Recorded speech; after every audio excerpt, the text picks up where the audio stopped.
అండి అందరికీ ఈరోజు బెండకాయ తాలింపు చూపిస్తున్నాను మీకు. అది ఏమంటే మామూలుగా కారం పొడితో కాకుండా పచ్చిమిరపకాయల పేస్ట్ వేసి చేస్తున్నాను. అది ఏ విధంగానో చూపిస్తానండి. కావాల్సిన ఇంగ్రీడియంట్స్ చెప్తాను. 1/2 కేజీ బెండకాయలు కోసి పెట్టుకున్నాను. అన్ని మీడియం సైజు కోసుకున్నాను. ఎక్కువ లావు లేదు, ఎక్కువ సన్నగా లేదు. నూనెలోనే వేయగాలి కాబట్టి మీడియం సైజు కావాలి. ఒక 10 పచ్చిమిరపకాయలు, 1/2 కేజీ కాబట్టి 5-6 తెల్లగడ్డలు, ఉప్పు కావాల్సినంత తగినంత, తిరువాతకు ఎర్రగడ్డలు, ఒట్టిమిరపకాయలు, కరివేపాకు, ఆవాలు, జీలకర్ర ఇది చేస్తున్నాను. ఫస్ట్ బెండకాయలు ఫ్రై చేసుకుందాం.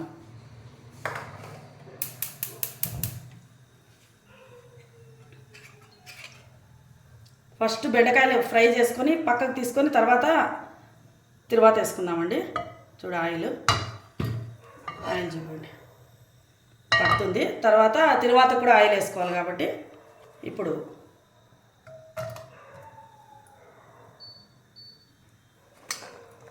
వేసేద్దాం బెండకాయలను.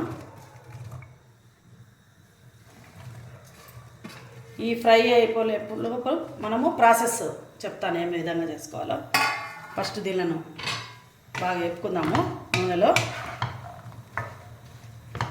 ఈలోపు అది ఆయిల్ వేడెక్కేలోపు పచ్చిమిరపకాయలు పేస్ట్ మిక్సీకి వేసుకున్నాము. 10 పచ్చిమిరపకాయలు దాకా తీసుకున్నా, 10-12. 1/2 కేజీ కాబట్టి ఇవేం కారం లేవండి. చూడు ఏమంతగా కారం లేవు, సప్పగా ఉన్నాయి.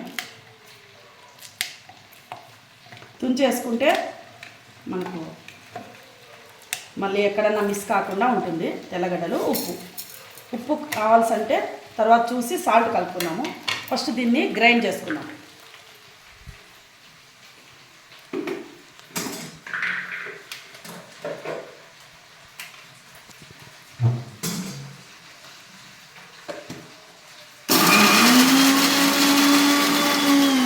హీట్ అయింది.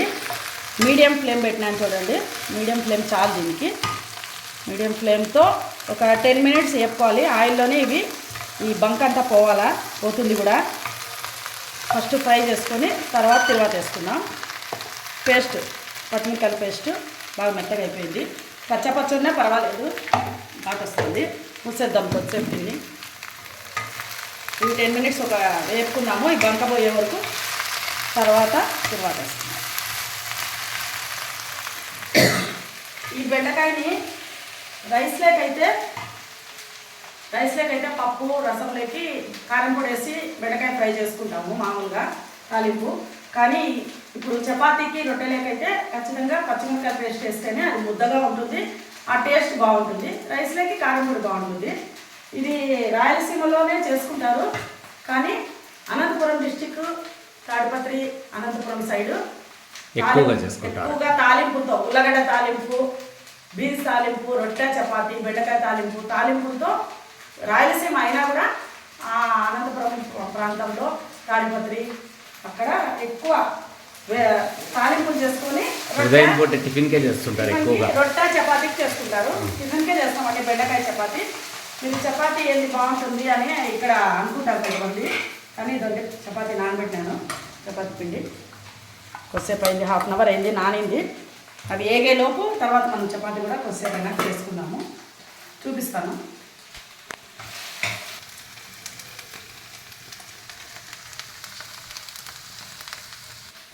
ఈలోపు చపాతీ చేసుకున్నాము. చూపిస్తాను. ఇంతకుముందు షార్ట్లలో చపాతీ చేసినాను. ఈరోజు వీడియోలో చెప్తూ చేస్తాను చపాతీ ఎలా చేయాలో. మేకింగ్ చపాతీ చూపిస్తున్నాను మీకు. ఒకరోజు చూపించాలనుకున్నాను. ఈరోజు బెండకాయ ఫ్రైతో పాటు చపాతీ వచ్చింది కాబట్టి ఎలా చేస్తానో చూపిస్తాను.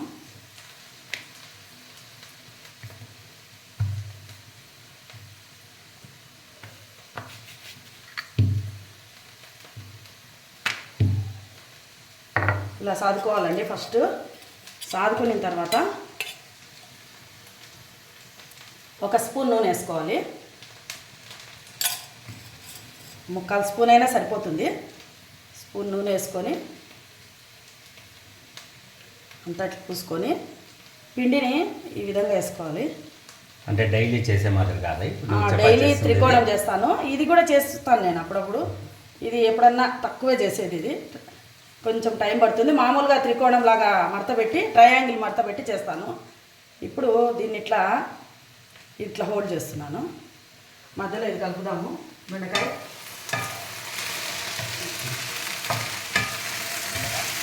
అది తగ్గిస్తున్నాను, మంట అవుతుంది. ఫస్ట్ ఇట్లా హోల్డ్ చేస్తున్నాను, ఇలా హోల్డ్ చేస్తున్నాను, ఇలా హోల్డ్ చేస్తున్నాను, ఇలా హోల్డ్ చేస్తున్నాను. చూపిస్తాను చూడండి ఇంకోసారి. ఈ విధంగా చేస్తే కింద ఆయిల్ పైన పొడి పిండి వేసినాం కాబట్టి బాగా లేనుగా ఇంత ఎత్తు బాగా పూరిలాగానే పొంగుతుంది. బాగా మనకు అప్పచ్చిలాగా లేకుండా. ఇప్పుడు కొంతమంది చాలామంది ఇప్పుడు అమ్మాయిలు, పాత వాళ్ళు కాదు, పాత వాళ్ళంతా ట్రయాంగిల్ టైపే చేస్తున్నారు. ఇప్పుడు అమ్మాయిలు ఏమంటే రౌండ్గా తీసుకొని అంతా రౌండ్గా ఈ ప్లేట్ లాగా రౌండ్గా చేసేస్తున్నారు. దానివల్ల పొరలు రాదు. ముందైతే అందరూ మేము త్రికోణం లాగానే చేస్తుంటాము. ఇప్పుడు చూడండి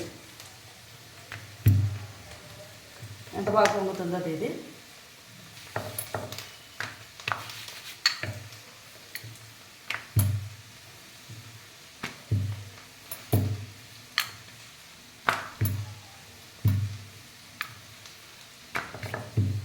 ఎడ్జ్లో ఒకటే అనుకోవాలండి మనము. ఇంకా చాలు తినాలి.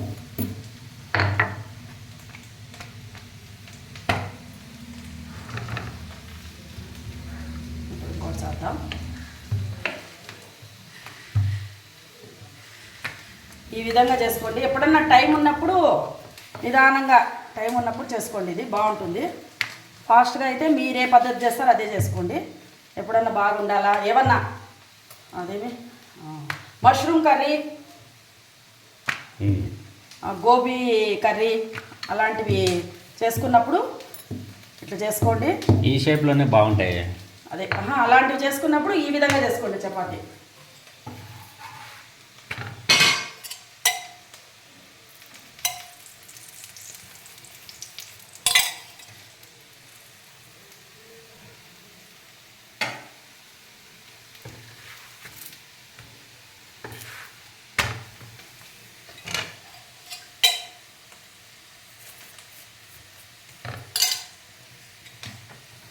చూడండి ఇట్లా గుడ్డలాగా ఎట్లా వస్తుందో బాగా పొంగింది. ఇక్కడ పొరలు చూడండి, ఇది పొరలు ఎట్లా వస్తుందో పొరలు వస్తుంది. ఫుల్ మంట అక్కర్లేదు దీనికి, మీడియం ఫ్లేమ్ చాలు. ముక్కాలు మంట పెట్టండి. చూడండి అదే ఇట్లా అంటే అదే పొంగుతాను చూడండి.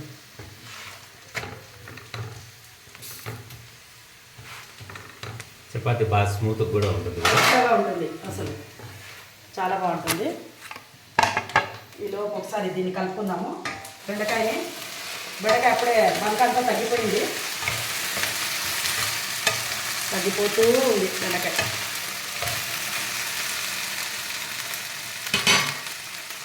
మరి ఇంకో చపాతి కాల్చుకుందాం.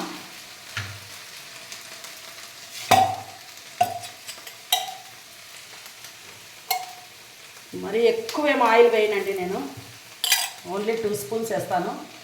అయినా కూడా బాగానే పొంగుతుంది.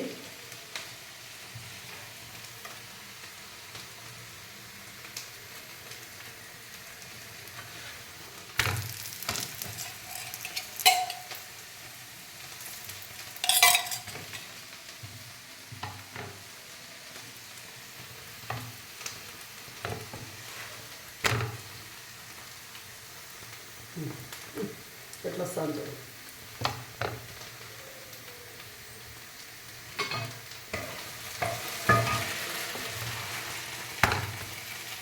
ఎవరన్నా చపాతీలు ఈ విధంగా చేయాలనుకుంటే చేసుకోండి, చాలా బాగుంటుంది.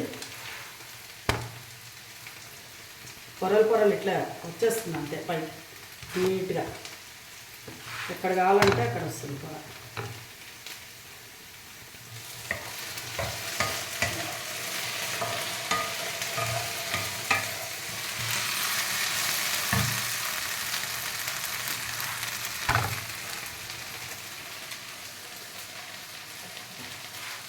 చూడండి పొరలు ఎట్లా వస్తుందో.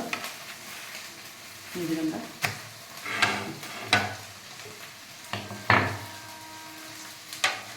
చేసుకోండి. ఈజీ ప్రాసెసే, మడత ఒకటి గుర్తుపెట్టుకోవాలంటే. పాత వాళ్ళకి తెలిసే ఉంటుంది, ఇప్పుడు వాళ్ళకైతే తెలియదు. కొద్దిగా ఒక 2 మినిట్స్ ఉండాలి. ఇంకా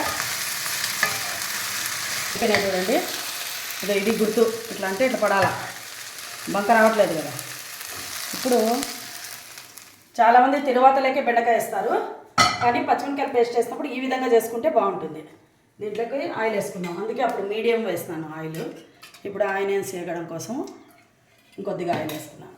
చూడు, ఎక్కువ వేసుకోలేదు, 2 టేబుల్ స్పూన్స్ ఒకటే వేసుకున్నాను. ఇప్పుడు ఆల్రెడీ ఆవాలు, నూనె పెనం కాగిపోయింది, జీలకర్ర,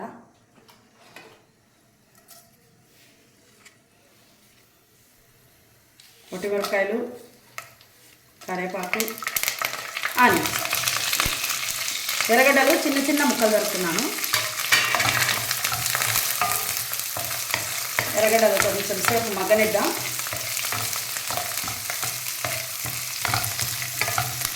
కొంచెం మీడియం ఫ్లేమ్ పెట్టి కొంచెం సేపు మగ్గనిద్దాము. ఇంగు మూస్తున్నాం. ఆనియన్స్ బాగా వేగినాయి, రెడ్గా అయినాయి చూడండి. ఈ టైంలో పచ్చిమిరపకాయలు పేస్ట్ వేసుకున్నాం మనము.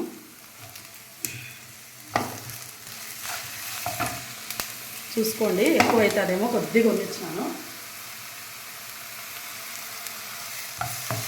అంతా కలుపుకోండి. పచ్చిమిరపకాయల పేస్ట్ వేస్తున్నాం కదా, కొంచెం పసుపు వేసుకున్నాము.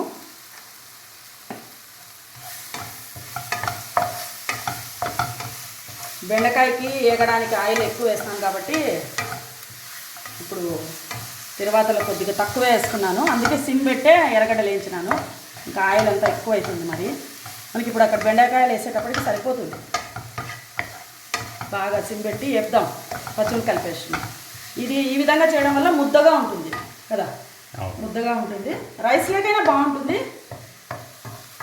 కానీ ఇది ఇంకా బాగుంటుంది చపాతీకి.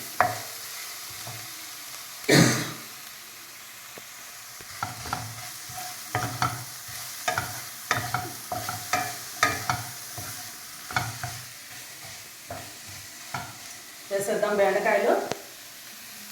చూడు, బంక లేదు అసలు, బంక లేదు కదా, లేదు, పూర్తి లేదు. అందుకే ఫస్ట్ ఇట్లా వేయించుకొని పక్క తీసుకుంటే ఎక్కువ బంక ఉండదు అనమాట. ఇప్పుడు అసలు బంకే ఉండదు, నువ్వు ఎంతసేపు అయినా పెట్టుకోవచ్చు. ఇప్పుడు కొంతమంది టమోటా వేసుకుంటారు, కొంతమంది ఎక్కువ తింటే మ్యాథ్స్ బాగా వస్తాయంటారు, నిజమేనా? అది చిన్నప్పటి నుంచి తిన్నారు కదా మీరు బెండకాయ చపాతి. మేమైతే రైస్లోకి కొద్దిగా కొంచెమే తింటుంటివి. మీరు హాఫ్ కేజీ, ఇప్పుడు చూడండి ఇద్దరికి చపాతీకి కాబట్టి హాఫ్ కేజీ చేస్తున్నాను నేను. అన్నంలోకి అయితే లంచ్కి అయితే అంత అవసరం, 1/4 కేజీ తెప్పిస్తాను నేను. ఇప్పుడు 4-5 మెంబర్స్ ఉంటే కేజీ బెండకాయ కావాలా, ఎందుకంటే మీకు తెలుసు కదా బెండకాయ దొండకాయ కోస్ట్ గడ్డ కొద్దిగా అవుతుంది. అందులో చపాతీ లేక కదా, మనం ఖచ్చితంగా ఇట్లా పెట్టుకొనే తినాలి. క్లీన్గా ఎంత బాగుంటుందండి. అంతా ఇట్లా బాగా ఈవెన్గా కలుపుకుందాం, కొంచెం కలుపుకుంటే బాగుంటుంది. కలుపుకొని కొంచెం అయిపోయింది. ఇంకా 2 మినిట్స్లో బంద్ చేసుకుంటాం. అయిందండి, ఈవెన్గా కలిసిపోయింది, మనం అనుకున్న విధంగానే అయిపోయింది. ఈ విధంగా చేసుకోండి, చాలా బాగుంటుంది నేను చెప్పిన విధంగా. ఇప్పుడు చపాతీకి తీసుకో, చపాతీ 2 చపాతీలు చూడండి, పెడుతుంటేనే పొరలు ఎట్లా వస్తుంది అది, ఇదా చూడు ఎట్లా వస్తుందో. చపాతీలు, బెండకాయ.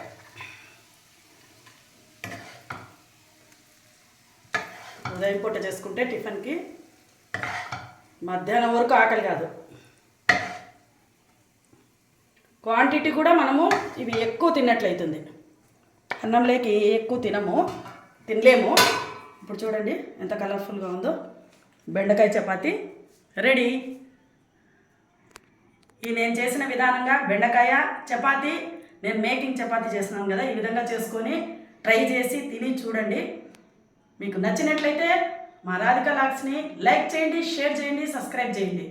Bye friends. లైకులు మర్చిపోవద్దండి, బాయ్.